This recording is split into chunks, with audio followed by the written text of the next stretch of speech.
Já se passaram 100 dias do ano de 2023. De lá para cá, muita coisa aconteceu. Como a gente falava no nosso relatório no final do ano passado, a gente esperava que em 2023 viríamos um ano cheio de incertezas, tanto aqui quanto lá fora. De fato, é isso que a gente tem visto, né?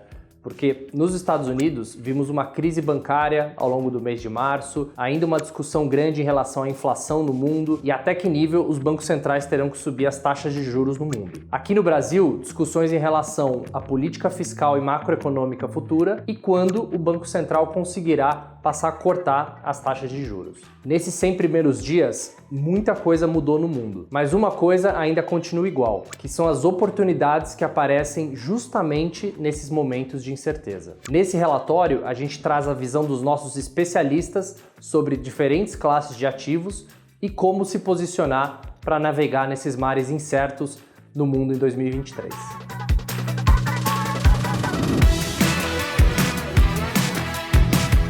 Os primeiros 100 dias do ano foram bastante voláteis no cenário internacional.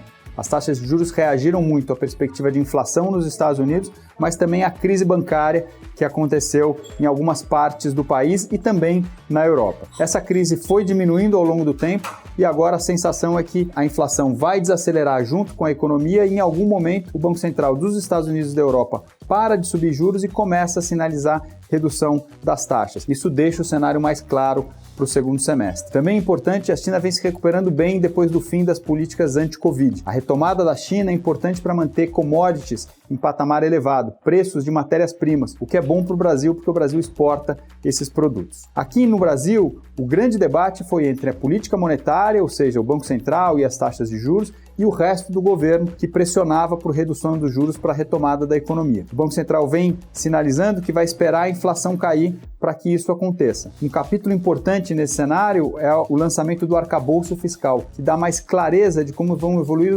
as despesas públicas. O arcabouço sugere que as despesas vão continuar crescendo, mas de forma limitada. Com despesas crescendo de forma limitada, o Banco Central consegue estimar melhor para onde vai a inflação e provavelmente já vai encontrar algum espaço para redução de taxas de juros no segundo semestre. A nossa expectativa é que os juros comecem a cair em agosto, terminem esse ano em 12% e continuem caindo até 11% no primeiro semestre do ano que vem. A desaceleração da economia e a perspectiva de inflação um pouco mais controlada é que abre espaço para essa redução de juros. Para o Brasil, a nossa visão para o restante de 2023 continua sendo de cautela, mas as coisas começaram a melhorar marginalmente. Em primeiro, os lucros das empresas brasileiras começaram a ser revisadas para cima, e em segundo, as taxas de juros também começaram a cair desde os seus picos recentes. Essa combinação de lucros para cima e taxas de juros mais baixas corrobora com uma nossa visão um pouco mais otimista em relação ao Brasil. Porém, dado o contexto de ainda um cenário macroeconômico global ainda bastante complexo, que pode diminuir o apetite por risco de investidores globais em relação a mercados emergentes e ainda riscos domésticos relacionados à política fiscal, mantemos um posicionamento defensivo nas nossas carteiras, preferindo ainda ativos mais resilientes e de alta qualidade nesse momento. Recentemente, para refletir o nosso cenário um pouco menos cauteloso, revisamos nosso valor justo do índice Bovespa para 128 mil pontos de 125 mil pontos projetados anteriormente. A gente também fez estimativas diferentes para incorporar cenários alternativos. Em um cenário mais pessimista, o índice Bovespa iria para próximo de 88 mil pontos. Em um cenário mais otimista, o Ibovespa iria quase para 150 mil pontos. Dado esses cenários alternativos, hoje o índice Bovespa parece precificar um cenário muito mais próximo do pessimista, ou seja, a relação risco-retorno para ações brasileiras nos parece muito mais favorável nesse momento. Em relação ao cenário internacional, a gente continua com uma visão de bastante cautela em relação à Bolsa Americana, com base em três principais fatores. Em primeiro, os níveis de valuation da Bolsa Americana continuam bastante elevados e não parecem precificar os riscos no cenário macroeconômico. Em segundo, ainda há riscos crescentes de recessão econômica e mais recentemente a gente teve uma crise no setor bancário que adicionam também risco de uma deterioração no canal de crédito e também na economia americana. E por fim, também achamos que há mais espaço na contração de lucros e nas margens margens das empresas à medida que o consumo desacelera e a inflação continua em patamares elevados. E continuamos otimistas com o mercado chinês por conta de reabertura econômica que está começando a ser refletido nos dados econômicos. Apesar de um desempenho positivo dos índices chineses até agora, a gente ainda não vê uma expansão de múltiplos muito significativa. E além disso, a China se encontra num ciclo econômico totalmente diferente do resto do mundo, enquanto as outras economias estão desacelerando em 2023. E por fim, a gente também tem um governo que continua estimulando o crescimento econômico. Como a gente viu, a agenda ESG também foi posta à prova nos primeiros 100 dias de 2023. Mas os investimentos alinhados à sustentabilidade mostraram resiliência e força. Desde a urgência climática até os avanços regulatórios, os temas ESG são de longo prazo. Mas 5 deles valem ficar no radar para 2023 e os 100 primeiros dias do ano reforçaram isso. Em primeiro lugar, o investimento ESG é uma boa escolha em mercados voláteis. Quando a gente analisa momentos de volatilidade, seja a pandemia, o conflito Rússia e Ucrânia ou também nos primeiros 100 dias de 2023, a performance dos investimentos ESG mostrou que eles são boas opções para ajustar os riscos e aumentar a resiliência do portfólio diante da incerteza. Segundo, carbono zero. Além de um número crescente de empresas adotando metas de emissões líquidas zero, o governo brasileiro tem sido cada vez mais vocal sobre programas e iniciativas ambientais. Terceiro, créditos de carbono. Esse é um tema que segue nos holofotes e o uso deles para compensar emissões está se provando uma eficiente solução alternativa para enfrentar as mudanças climáticas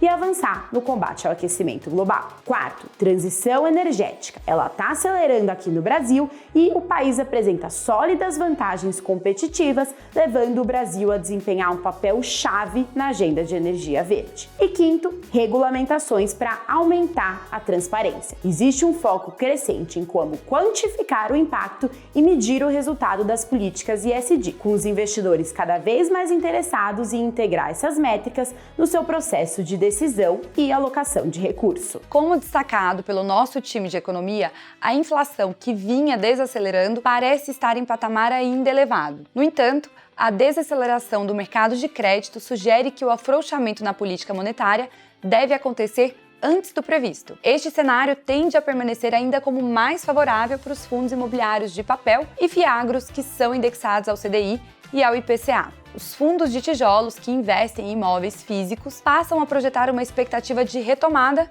no entanto, ainda em ritmo gradual. Depois de 100 dias, reforçamos nossa visão de cautela também para a renda fixa, com base no cenário de crédito no Brasil e no mundo. As taxas de juros elevadas são um fator que pressiona a capacidade financeira das empresas, principalmente aquelas que já não apresentavam conforto em seus índices. Além disso, a aversão a risco por parte de bancos e de grandes investidores tende a restringir a concessão de crédito a empresas menores e mais arriscadas. Mas vale ressaltar que em momentos de risco mais elevado, oportunidades tendem a surgir. Os spreads de crédito subiram de maneira relevante desde o começo do ano, inclusive em títulos com nota elevada de crédito, ou seja, com baixo risco. Enxergamos que nesse momento, boas opções são títulos de empresas com boa qualidade de crédito, preferencialmente de prazos não muito longos. Títulos públicos e emissões bancárias com atenção ao emissor e ao volume máximo de cobertura do FGC complementam a carteira de renda fixa local. Em termos de indexadores, além dos pós-fixados que continuam a acompanhar a elevada taxa Selic, os títulos atrelados ao IPCA são boas alternativas. De prazo médio a longo,